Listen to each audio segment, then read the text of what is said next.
مفتی صاحب کیا نکاح سے پہلے ولیمہ جائز ہے یا نہیں؟ نکاح سے پہلے ولیمہ کیا، رخصتی سے پہلے بھی ولیمہ نہیں ہوتا جب تک ڈیلیوری نہ ہو جائے، مال ہاتھ میں نہ آ جائے، کاغذات کا اعتبار نہیں ہے بھائی نکاح ہو گیا، رجسٹر بھی ہو گیا، سب کچھ ہو گیا، قاضی نے پڑھا بھی دیا، تو اسلام کہتا ہے جب رخصتی ہوگی مال پہ مکمل قبضہ ہو جائے گا، ہوم ڈیلیوری کا پورا انتظام لوگ کہتے ہیں نا ہے، مگر فون کر کے بلاؤ پیزا ملتا ہی نہیں ہے بیٹھے میں، لکھا ہوا ہوتا ہے کہ ہوم ڈیلیوری کا پورا انتظام، لیکن بیٹھے ہوئے ہوتے ہیں، اب وہ جناب بیٹھے ہیں پیزا نہیں آیا، پھر آدمی فون کرے وہ کسی اور کے پہنچا دیا، یہ ہو گیا، تو بھائی پہلے ڈیلیوری ہوتی ہے، اس کے بعد پیزے کے پیسے دیے جاتے ہیں، اس کے بعد برگر کے پیسے دیے جاتے ہیں، چاہے زنگر برگر ہو یا انڈے والا برگر ہو، اصول یہی ہے۔ تو اسلام نے بھی کہا ہے کہ ابھی ولیمہ کر کے خام خواہ میں خوش فہمی میں مبتلا خود بھی ہو گیا، لوگوں بھی کر دیا، بعد میں وجلہ بیگم کا میٹر گھوم گیا، وہ نکاح ہوا کسی نے اس کو بتا دیا تو بندہ ٹھیک نہیں ہے، تو پھر وہ ولیمے کا خام خواہ کا خرچہ ہوگا نا، بلکہ الٹا غم کا کھانا کھلانا پڑے گا۔ تو اس لیے اسلام نے کہا ہے کہ صرف نکاح ہوا ہے، ابھی زیادہ خوش فہمی میں مبتلا ہونے کی ضرورت نہیں ہے، جب قبضہ ہو جائے اور رخصتی ہو جائے اس کے بعد آپ پھر ولیمہ کریں۔ اچھا بھائی آپ کے بیان کا اچھا ایک بات یہ بھی یاد رکھو، ولیمہ باقاعدہ سنت عمل ہے اور معمولی سنت نہیں ہے، جو کام باقاعدہ شریعت کی سنت اور حکم ہوتا ہے نا، تو اس کو جب تک اسی طریقے سے کریں گے تو وہ سنت کہلائے گا، اپنی طرف سے اس میں کاٹ چھانٹ کر دیں گے تو سنت کا تصور ختم ہو جائے گا۔ لوگ یہ بھی کہتے ہیں کہ یار ایک دعوت ہی تو ہے نا خوشی کی، رخصتی سے پہلے کھلا دی تو کیا ہو گیا، بھائی ہمیں اس میں سہولت ہے، رخصتی سے پہلے کھا لیں گے لوگ، تو بھائی وہ دعوت بن جائے گی، پھر وہ بھائی اس کو چلنے دیں، کیا کر رہے ہیں، وہ دعوت بن جائے گی۔ یہ جب کہ چھیڑ چھاڑ کرتے ہیں نا، مجھے لگتا ہے کچھ شاید کٹنگ کر رہے ہیں، کیا کر رہے ہیں، وہ کیا بن جائے گی، ایک دعوت بن جائے گی، تو دعوت برائے دعوت بن جائے گی وہ تو ولیمہ اتنی اہم سنت ہے کہ تمام پیغمبروں نے کیا ہے، اور رسول اللہ صلی اللہ علیہ وسلم نے، امام شافعی فرماتے ہیں کبھی بھی ولیمے کے علاوہ کوئی دعوت نہیں کی ہے کسی کی۔ جیسے ہم لوگ دعوتوں پہ لوگوں کو بلاتے ہیں نا، آؤ آج، تو آپ صلی اللہ علیہ وسلم کے تو مسکین تھے، خود گھر میں کھانے کو روٹی نہیں تھی، کسی کی دعوت کیا فرماتے۔ تو ولیمے میں دو باتیں نبی صلی اللہ علیہ وسلم کی، ایک تو یہ کہ ولیمے کے علاوہ کبھی دعوت کی نہیں آپ نے کسی کی، اور ولیمے میں کبھی دعوت چھوڑی نہیں، یعنی ہمیں جب بھی ولیمہ کیا ہے آپ صلی اللہ علیہ وسلم نے دعوت کی ہے۔ یہ اتنی اہمیت کیوں ہے؟ یہ اصل میں ولیمے کی اہمیت نہیں ہے، یہ نکاح کی اہمیت کو اجاگر کیا جا رہا ہے، سمجھ میں نہیں آ رہی بات، یہ نکاح کی حوصلہ افزائی کی جا رہی ہے، نکاح کو اپریشیٹ کیا جا رہا ہے، بڑا خاندانی کام ہو گیا ہے، کھانا کھلانا پڑے گا، کیونکہ آپ صلی اللہ علیہ وسلم کو شاید اللہ نے بذریعہ وہی بتا دیا ہو، یا اللہ کا تو علم ہے نا کہ ایک وقت آنے والا ہے کہ نکاح ایک ثانوی چیز بن جائے گی، کر لے ٹھیک ہے، نہیں کرے تو بھی ٹھیک ہے، کرنا بھی ہے تو 45-50 سال میں مناسب ہے، اب ظاہر ہے اس عمر میں تو ہو جانی چاہیے، اس طرح کے لوگ باتیں کر رہے ہوتے ہیں نا، ان سب چیزوں کی نفی ہے، بھئی بڑا خاندانی کام ہے، ہمارے نبی کسی اور موقع پہ دعوت نہیں کر رہے، لیکن اس پہ اتنی خوشی کا اظہار کہ بھئی دعوت تو ڈیو ہے، سفر میں بھی ولیمہ نہیں چھوڑا۔ اور یہ جو میں کہہ رہا ہوں نا کہ آپ نے اپنے عمل سے بتایا کہ بھئی یہ کام تو ایسا ہو گیا ہے کہ دعوت تو بنتی ہے، ارے دیکھو کوئی کنجوس آدمی ہو، کبھی نہیں لوگوں کو آپ کو کبھی کھلاتا نہیں ہے وہ، اور پیسہ بھی اللہ نے دیا ہو، بڑے خوشی کے مختلف مواقع آئے، اس کا بچہ پاس ہو گیا، ٹھیک ہے نا، اور بھاگ گئی تھی واپس آ گئی، بکری بھاگ گئی تھی واپس آ گئی، ٹھیک ہے نا، اب آپ کا دماغ خام خواہ میں الٹی چیزوں کی طرف جاتا ہے، اور بہت کچھ ہوتا ہے نا انسان کی زندگی میں، خوشیاں آتی ہیں، آپ کا رینک بڑھ گیا، ٹھیک ہے نا، آپ کے 2 پھول تھے 2 اور لگ گئے، لیکن دعوت ہی نہیں کرتے آپ، تو اچانک کوئی ایسی خوشی آ گئی جو بالکل غیر متوقع، تو دوست کہتے ہیں اب تو دعوت بنتی ہے بھائی، یار اب تو یہ ایسا کام ہو گیا ہے کہ دعوت کے کب بھاگنے کا کوئی راستہ ہے ہی نہیں۔ یہ کب کہتے ہیں؟ جب کوئی بہت زیادہ خوشی کا کام ہوتا ہے، یار یہی الفاظ آپ صلی اللہ علیہ وسلم نے ولیمے کے بارے میں کہے ہیں. لا بد للعروس من الولائم, فرمایا دولہا کے لیے ولیمے سے فرار کا کوئی راستہ نہیں ہے. انداز دیکھو, جو میں ابھی بات کہہ رہا تھا وہ بالکل حدیث میں صراحتاً بھی ہے. نبی نے اپنے عمل سے بھی بتا دی کہ آپ صلی اللہ علیہ وسلم مسکین تھے, کبھی دعوت نہیں کی, جو ہمیں ہو سکتا ہے کی ہو لیکن روایتوں میں نہیں ہے. لیکن جب بھی نکاح کر رہے ہیں, اول تو نکاح پہ پہلے ہی خرچہ ہو رہا ہے, مہر کا خرچہ ہوتا ہے نا, اور بیوی کا نان نفقہ. ایسے موقع پہ تو ہو سکتا ہے آپ صلی اللہ علیہ وسلم یہ کہہ دیتے بھائی میں تو پہلے ہی گھر میں 40 دن چولہا نہیں جلتا, اوپر سے میری تو ایک بیوی آ گئی ہے اور اب اس کا مہر بھی دینا ہے, اس کے خرچے بھی ہیں, تو اب تو دعوت میں کر ہی نہیں سکتا. نا نا نا نا نا نا. امام شافعی فرماتے ہیں کبھی بھی نبی صلی اللہ علیہ وسلم نے ولیمے پہ دعوت چھوڑی نہیں تھا, ہمیشہ ولیمے پہ آپ نے لوگوں کو کھانا کھلایا جمع کر. تو عمل سے بھی پتہ چل رہا ہے بھائی یہ کام ایسا ہو گیا ہے کہ اب تو آپ کے پاس وسائل نہیں بھی ہیں تو دعوت تو ڈیو ہے, قرضہ لے کے کر لو بھائی, اب تو کام ایسا ہو گیا ہے. لوگ کہتے ہیں نا بھائی یار اب تو, وہ کہتا ہے نا دوست یار پیسے نہیں, ابے بھائی قرضہ لے کے کر لے, ایسا موقع بار بار نہیں آتا. حالانکہ یہ والا تو بار بار آ بھی رہا تھا, لیکن پھر بھی گویا یہ شو کیا جا رہا ہے کہ بہت اچھا موقع آ گیا ہے. اور زبان سے بھی آپ صلی اللہ علیہ وسلم نے فرمایا لا بد للعروس من الولائم, عروس دولہے کو کہتے ہیں, دولہا کے لیے ولیمہ سے فرار کا کوئی راستہ نہیں ہے. یعنی ایسا کام دولہا نے خاندانی کر لیا ہے کہ دعوت تو بنتی ہے. یہ میں حدیث کا بام محاورہ ترجمہ کر رہا ہوں.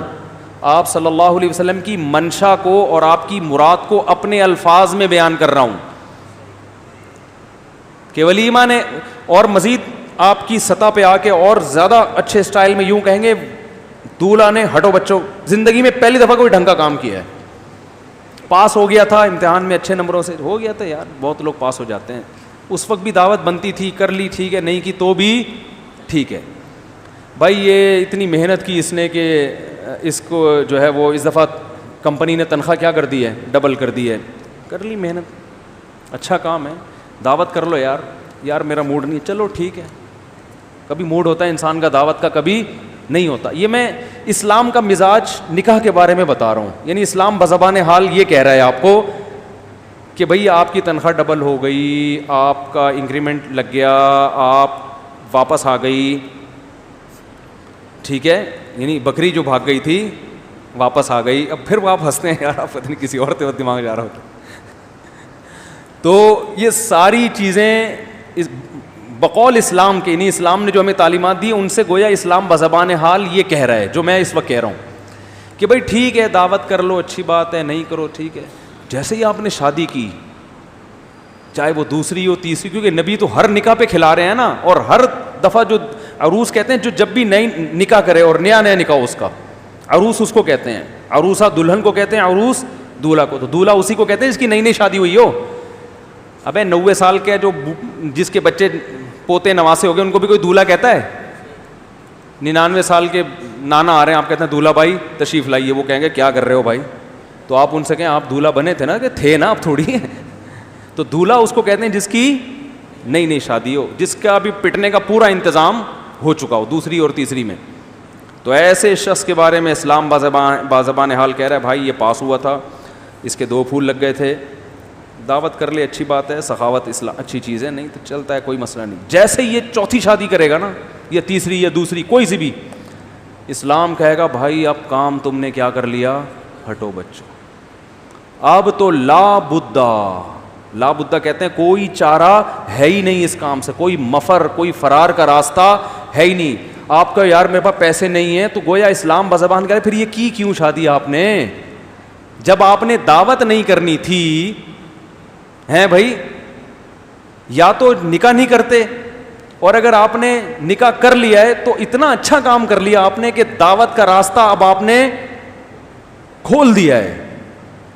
یعنی بزبان حال گویا اس کو ایک قسم کا طنز کیا جا رہا ہے کہ کوئی نکاح کر کے یہ کہے کہ میں ولیمہ نہیں کروں گا, میں نہیں کھلاؤں گا لوگوں کو, بھائی میرے پاس خرچہ آج کل مہنگائی بہت ہے. تو گویا اسلام یہ کہہ رہا ہے کہ بھائی نکاح کر کے تو دعوت کا راستہ, اب دعوت سے بھاگنے کا راستہ آپ کے پاس ہے ہی نہیں, لہذا اگر دعوت سے بھاگنا تھا تو پھر اتنا اچھا کام کرنے کی آپ کو چنداں ضرورت تھی نہیں.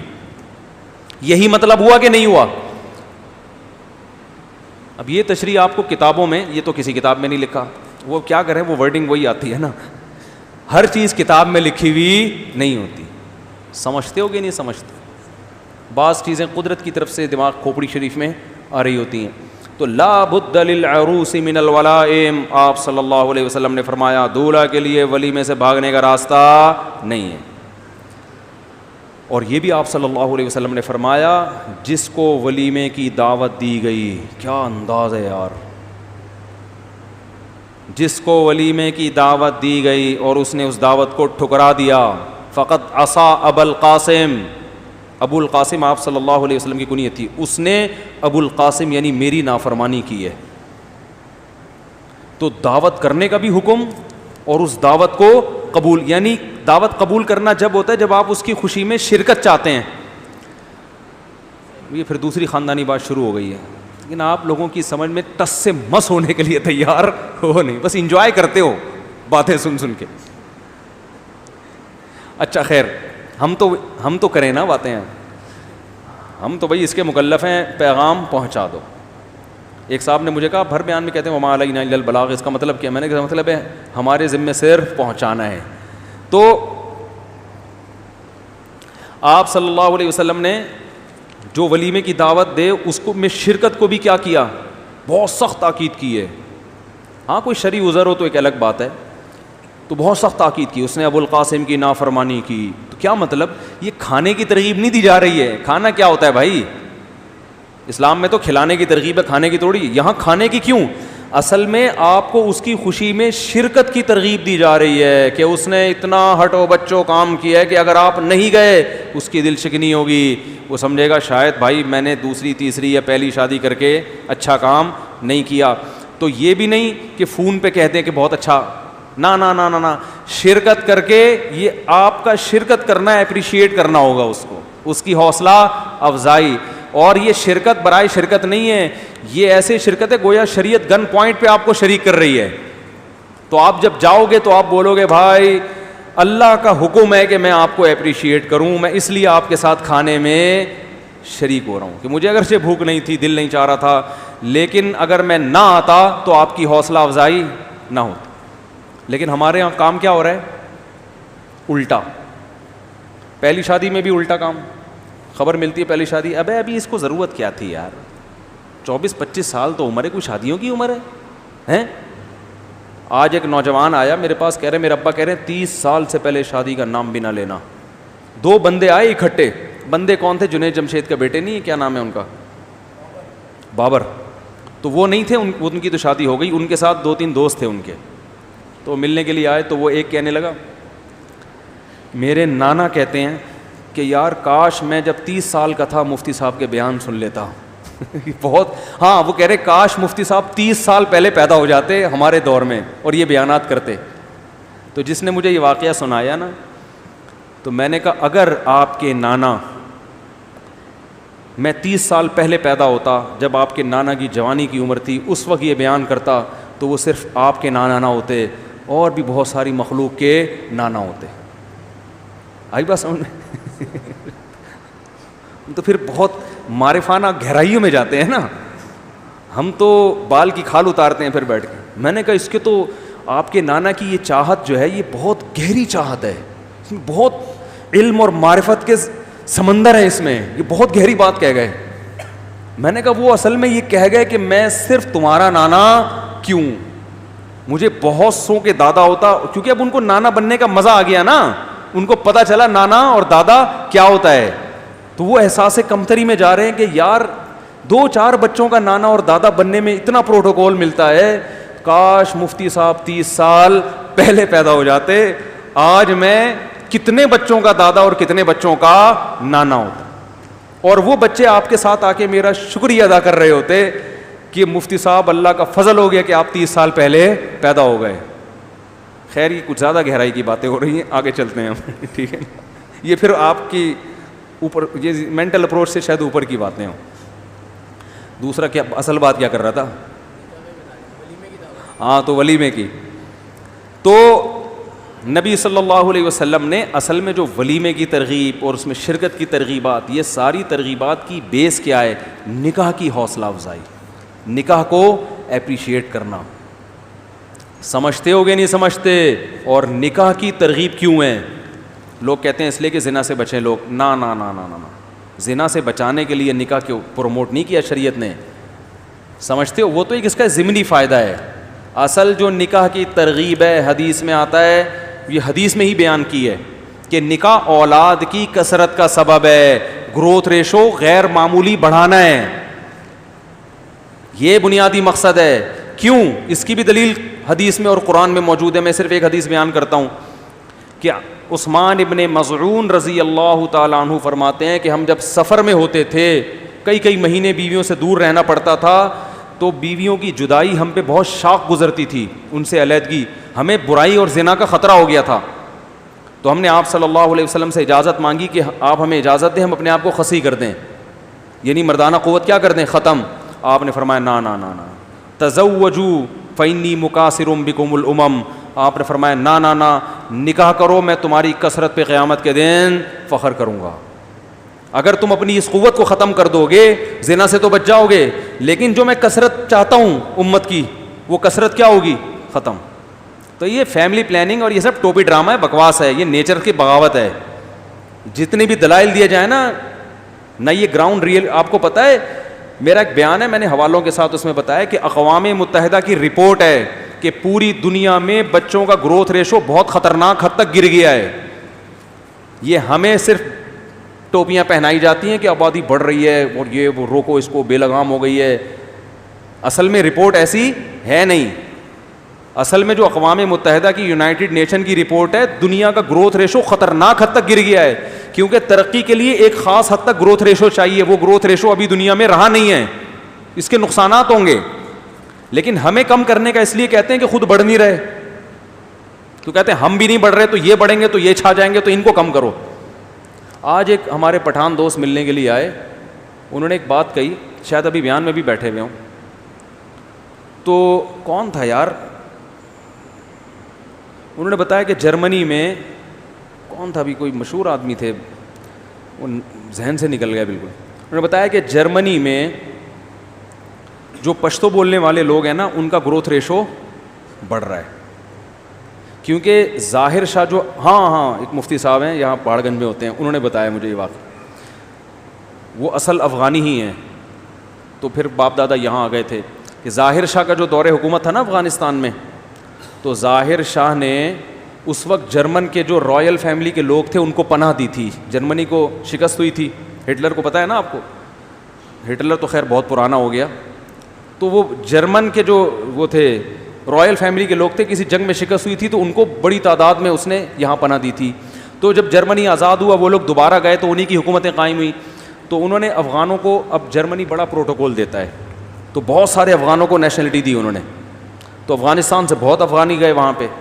اب اس کا کیا ہوا ہے کہ افغانی تو بہرحال مسلمان ہیں نا، وہ تو نکاح کو بھی مانتے ہیں، اولاد کی باعث نعمت سمجھتے ہیں. اس کا فائدہ اسلام کو کیا ہوا کہ جرمنوں کے ہاں تو بچے ہو نہیں رہے، اور ان کو اتنی خطرناک حد تک جرمنی میں گروتھ ریشو گر گیا کہ وہاں کی گورنمنٹ کو فکر لگ گئی ہے. تو مجبور ہے گورنمنٹ کہ بھائی چلو کوئی بھی نیشنل ہو، چاہے مسلمان ہی کیوں نہ ہو، گروتھ ریشو بڑھاؤ. اب وہ تو اپنے کنٹری کی وجہ سے مجبور ہیں نیشن کو باقی رکھنے کے لیے. اس کا فائدہ کون اٹھا رہا ہے؟ مسلمان. ان کی کیونکہ مذہب کی تعلیمات ہیں، تزوج الودود الولود، ایسی عورت سے نکاح کرو محبت بھی کرے اور کثرت سے اولاد بھی دے. محبت کا ذکر اس لیے کیا کہ جو محبت نہیں کرتی وہ اولاد بھی، ارے بولو نا، اس کو اولاد بھی نہیں زیادہ چاہیے ہوتی. بعض دفعہ ایسا ہوتا ہے، کوئی قاعدہ کلیہ نہیں ہے، لیکن اولاد جس کو چاہیے اس کا مطلب وہ رہنے کے لیے آئی ہے. دیکھو اکثر لوگ دوسری شادی کرتے ہیں اور خواتین کہتی ہیں، ہم سے کہتے ہیں کہ ہمیں اولاد نہیں چاہیے، ہمارا ہونے والا میاں کہہ رہا ہے. میں کہتا ہوں اس آدمی سے شادی مت کرو، کسی بھی وقت تمہیں فارغ کر سکتا ہے. خاندانی آدمی دوسری شادی کرے گا، بچے چاہیے اس کو گھر بنانا ہے، عیاشی تھوڑی کرنی ہے. تو میرے لیے جب بھی کوئی ایسا رشتہ آیا نا، کوئی لڑکی بانجھ ہے، میں نے نہیں کی شادی، حالانکہ بڑی اچھی خاندان کی لڑکیاں بھی تھیں، خوبصورت بھی تھیں. وہ کہتی ہیں بھائی آپ کے تو بچے ہیں، آپ کو کیا ضرورت. میں کہتا ہوں بھائی آپ کوئی اور کر لے گا آپ سے، کیونکہ گھر تو کہتے ہی اس کو ہیں جس میں بچے ہوں. وہ گھر تو یار بیوی تو کا رشتہ تو دوسرے درجے میں چلا جاتا ہے. اصل کیا بن جاتی ہے؟ اولاد. ابھی میرے بچے ٹہل رہے تھے نا یہاں پہ، تو مجھے تو بڑا سکون ملتا ہے یار, بچے ملتے ہیں بھی یہ نانی کے جانا ہے, گاڑی کی چابی لے کے بیٹھے ہوئے ہیں, نانی کے یہاں, نانی نے دعوت کی ہے ٹھیک ہے نا, عید کی دعوت ہے تو مجھے بھی جانا ہے. بچے عصر سے تیار ہو کے کلا بازیاں کھا رہے ہیں, نانی کے جائیں گے, نانی کے جائیں گے. یہی تو لائف ہے یار, اسی میں تو مزہ ہے. بچے ہی نہ ہو کیا زندگی ہے. تو وہ نانی کے جانے کے شور مچایا ہوا ہے انہوں نے, اور نانی کے بھی مزے ہیں. کیا خیال ہے, میرے نواسے آ رہے ہیں بھائی, تو فائدہ ہی فائدہ ہے. پتہ نہیں کس نے الٹی سیدھی پٹیاں پڑھا دی ہیں. تو وہ جرمنی میں الحمدللہ وہ افغانوں کا ریشو بڑھ رہا ہے, تو اسلام پھیل رہا ہے, اس سے فائدہ ہو رہا ہے, پائدہ ہو رہا ہے ٹھیک ہے نا. افغانی لوگ فائدے کو کیا بولتے ہیں, پائدہ. تو پائدہ بہت ہو رہا ہے اس سے. تو آپ صلی اللہ علیہ وسلم نے اصل میں نکاح کی مختلف عنوانات سے ترغیب دی ہے. تو نکاح کا بنیادی مقصد زنا سے بچنا نہیں ہے. اگر زنا سے بچنا مقصد ہوتا تو بہت سے صحابہ کو زنا کا کوئی خطرہ